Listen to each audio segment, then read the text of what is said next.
di Kristen, jangan balik ke rumah. Jangan tradisi-tradisi itu. Jangan, Bapak jangan bilang Kristen. Karena Kristen itu kan membuang semua tradisi. Itu Muhammadiyah seperti Muhammadiyah dan NU.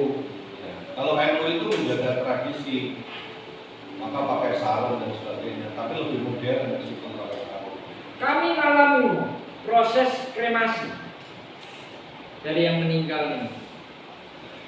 Waktu mau itu dari rumah duka dibawa ke krematorium, terus mau dikremasi, nggak pakai acara doa gitu, belum masuk aja. Wah, kita sempat dari ini kan sempat komplain gitu. Ini kan bakar manusia ya, bukan bakar ayam. Ya itu Bapak jangan komplain karena dia tidak punya tradisinya. Mau didoakan apa? Nanti Bapak suruh Itu kan persoalannya. Jangan maksain punya kita kepada orang lain, Pak. Enggak, kita bukan Ya memaksa. iya, tapi Bapak itu dengan mengatakan begitu kan seakan-akan kan Salah mereka mereka. harus seperti kita. Bapak Nah, itu. suruh pipin. Kalau ayam itu Suruh pipin. kalau yang tadi kamu bilang ada kelapa, ada ayam, apa ayam itu yang untuk yang mulus itu makan? Seperti itu kan sebenarnya kan simbol kehidupan yang harus dilanjutkan. Seandainya tidak pakai bagaimana Mas? Ya enggak Apa apa-apa. ya? Soalnya saya dulu nggak pakai ini kok. Enggak apa-apa. Tapi itu sebenarnya maksudnya tradisinya itu. Oh. Ya Saya saya acara lokal jatuhnya itu loh maksudnya. Kearifan lokal yang di masing-masing suku itu berbeda-beda. Kita nggak bisa mengatakan, kamu salah karena kamu tidak melakukan itu. Beda. Sama dengan ini, kalau orang Israel ya begitu, mau digimanakan gitu. Jadi misalnya menyentuh barang najis itu, ya orang akan kena kenajisan. Terus kemudian nyentuh bukan hanya barang. Jadi kalau orang yang najis terus kesentuh lagi, disentuh oleh orang lain itu ikut kenajisan orang itu. Itu sangat pikirannya mungkin bagi kita nggak masuk akal. Tapi itulah yang terjadi. Masih kesalahan ya. Ya kalau dia orang itu najis, ya berarti kita kena kenajisan. Ya itu kan tidak sengaja. Apakah kita ngerti kalau orang itu najis kan? Baru di kemudian hari ketika si itu ternyata najis, aku salaman kemarin, berarti saya ikut dosanya kan? Itu loh. Pak. Yang tidak sengaja. Kita juga itu yang tidak sengaja juga mengorbankan perempuan atau Ya, punya kewajiban di situ. Itulah yang iya, yang diterangkan ini semua tidak sengaja. Nanti ada yang sengaja.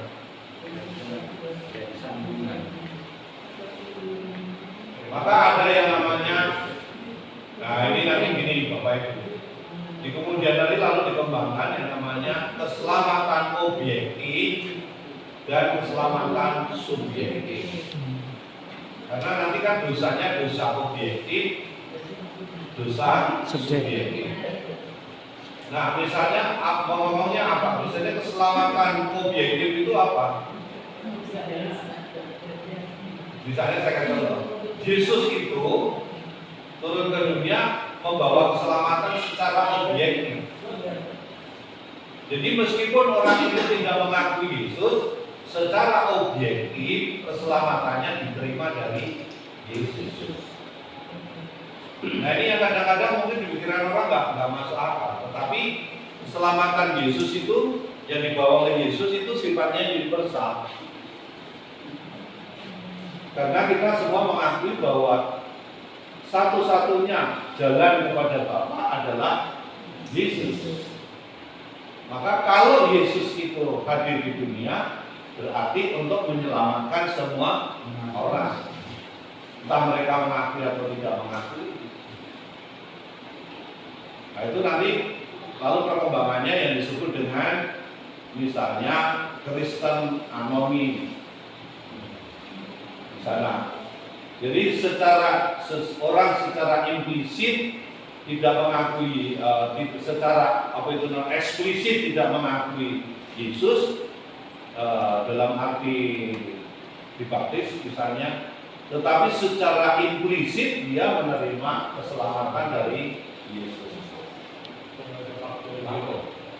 Artinya apa namanya, keselamatan dari Yesus itu berlaku juga. Tadi yang kamu bilang kan tidak, walaupun dia secara tidak mengakui secara langsung gitu kan. Artinya yang beragama lain juga menerima keselamatan dari Yesus itu. Ya, karena dia kan satu-satunya sumber keselamatan kan di dalam dia. Maka ada namanya kan keselamatan implisit itu apa nanti misalnya kita menyebutnya orang Katolik implisit. Nanti Cak Nur tulis itu di sampai tulis ya dia itu lalu mengembangkan apa yang dia bawa, dan mungkin saya kira dia membaca dokumen Konsili Vatikan yang kedua,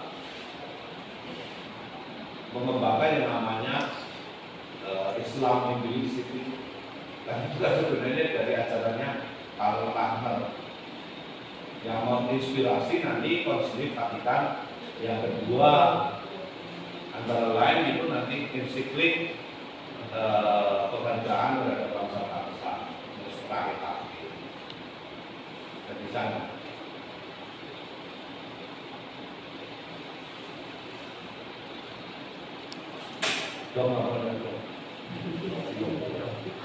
Nah, itu mungkin agak bukan kalau dia. Kalau hubungannya sama yang Injil Yohanes kan Yesus kan bilang dialah gembala kan. Terus ada juga dari domba-domba lain, apakah seperti itu kurang lebih? Ya kalau domba-domba lain itu kan secara suatu saat kan kita ini termasuk domba-domba lain. Karena kalau domba-dombanya yang asli itu kan orang Yahudi, yang dituju keselamatan itu adalah orang Yahudi. Tetapi di kemudian hari kan kalau kita lihat pewartaannya Paulus kan justru bahkan Yesus bangsa-bangsa lain akhirnya juga mewartakan kepada orang-orang yang lain di non-Yahudi. Misalnya kan nanti kita ketemu kalau di dalam perjanjian lama itu kenapa yang diselamatkan itu justru misalnya janda-janda dari Sarfat. Terus kemudian di dalam perjanjian baru itu diangkat oleh Yesus, ternyata orang-orang di luar bangsa Yahudi itu diselamatkan, disembuhkan. Bukan Siro-Fenisia. Ya bukan Siro-Fenisia misalnya kan. Itu kan di luar. Kalau kita ngomong misalnya nanti di luar orang di luar Tirus dan Sidon itu kan bayangan kita kan Sodom dan Gomora di situ. Dan ternyata keselamatan itu juga diterima oleh orang lain. Mungkin kalau di dalam perjanjian lama misalnya Rut itu kan orang asing. Tapi karena mengimani seperti imannya mertuanya, ya, maka dia dikategorikan sebagai orang yang diselamatkan, bahkan dimasukkan di dalam silsilahnya Yesus. Dari situ. Itu sudah kelihatan bahwa keselamatan itu punya dimensi universal.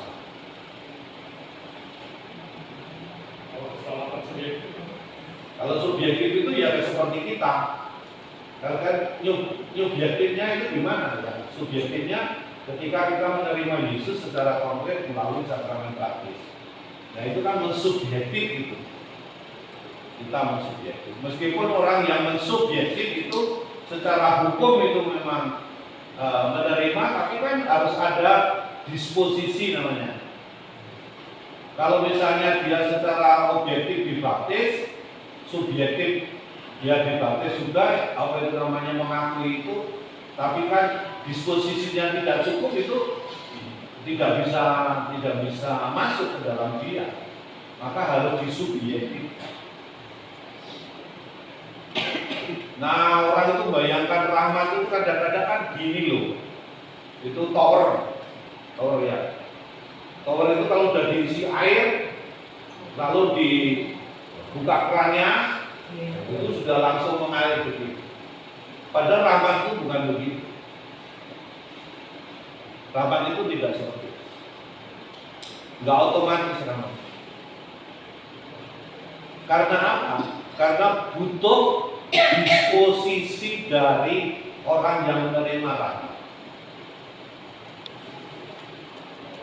Jadi kalau batinnya orang itu tidak mengatakan, aku sebenarnya tidak menerima batinnya, meskipun secara subjektif dia menerima, tapi subjektif dalam hatinya itu disposisi hatinya belum mengatakan begitu.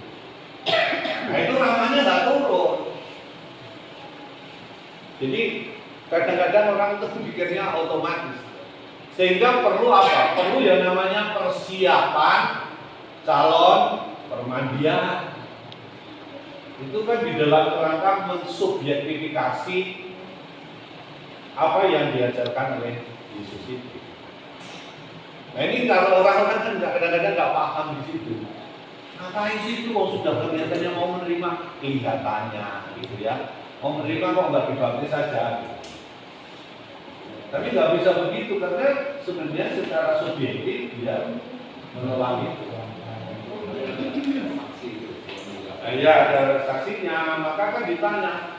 Misalnya kalau di dalam keluarga kan misalnya ditanya apakah ada tanda-tanda bahwa dia mau menerima Yesus. Itu orang-orang sekitarnya kan ditanya.